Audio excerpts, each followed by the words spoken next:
ಅವಾಯ ಗೊಜಾಯ್ಮಸ್. ನನ್ನ ಹೆಸರು ಬೋಲಿಂಗೆ ಅಂದ್ಬಿಟ್ಟು ನಾನು ಜಪಾನ್ ಬೇಸ್ ಆಟೋಮೊಬೈಲ್ ಕಂಪ್ನಿಲಿ ಕೆಲಸ ಮಾಡ್ತಾಯಿದ್ದೆ.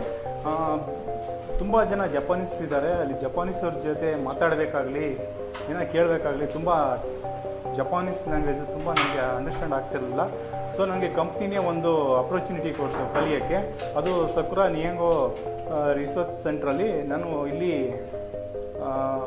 ಜಪಾನ್ ಲ್ಯಾಂಗ್ವೇಜ್ನ ಕಲಿಯೋಕ್ಕೆ ಕಲಿತು.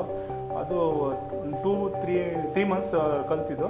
ಅದರಲ್ಲಿ ನಾವು ಜಪಾನ್ ಲ್ಯಾಂಗ್ವೇಜ್ನ ಭಾಳ ತುಂಬ ಬ್ರೀಫಾಗಿ ಕಲ್ತಿದ್ದೀವಿ. ಇಲ್ಲಿ ಜಪಾನೀಸ್ ಟೀಚರ್ಸ್ ಆಗಲಿ ಇಲ್ಲಿ ಸ್ಥಳೀಯ ಟೀಚರ್ಸ್ ಆಗಲಿ ತುಂಬ ಚೆನ್ನಾಗಿ ನಮಗೆ ಟೀಚಿಂಗ್ ಮಾಡಿದ್ರು, ಚೆನ್ನಾಗಿ ಹೇಳ್ಕೊಟ್ರು. ಇಲ್ಲಿನ ಎನ್ವಿರಾನ್ಮೆಂಟ್ಸ್ ಇಸ್ ಗುಡ್. ಇದರಿಂದ ನಾವು ತುಂಬ ಕಲ್ತು ಕಂಪ್ನೀಲಿ ತುಂಬ ಯೂಸ್ ಮಾಡ್ಕೊಂಡಿದ್ದೀನಿ. ಮತ್ತು ಇಲ್ಲಿ ಕಂಪ್ನೀಲಿ ಏನೋ ಹೇಳ್ಬೇಕಾದ್ರೆ ಈಗ ತುಂಬ ನಾನು ಅದನ್ನು ಈಸಿಯಾಗಿ ಅಂಡರ್ಸ್ಟ್ಯಾಂಡ್ ಆಗ್ತಾಯಿದೆ. ಸೊ ನಾನು ಈ ಲ್ಯಾಂಗ್ವೇಜ್ ಕಲ್ತ್ಬಿಟ್ಟು ಇಲ್ಲಿ ನನಗೆ ಮತ್ತು ನನ್ನ ಕಂಪ್ನಿಗೆ ತುಂಬ ಯೂಸ್ ಮಾಡ್ಕೊಳ್ತಾ ಇದ್ದೀನಿ.